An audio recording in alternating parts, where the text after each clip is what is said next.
ICC world cup 2026 points table last update করা হয়েছে 1 মার্চে। 28 ফেব্রুয়ারিতে পাকিস্তান ভার্সেস শ্রীলঙ্কার মধ্যে ম্যাচ হয়েছিল, সেই ম্যাচে পাকিস্তান উইন হয়েছে। তাই আজকের পয়েন্টেবিলিটি ঠিক এরকম।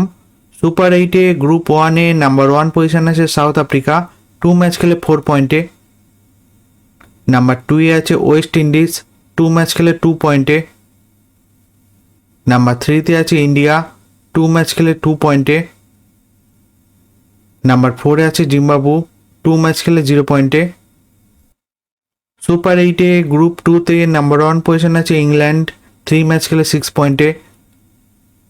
নাম্বার 2-এ আছে নিউজিল্যান্ড, 3 ম্যাচ খেলে 3 পয়েন্টে।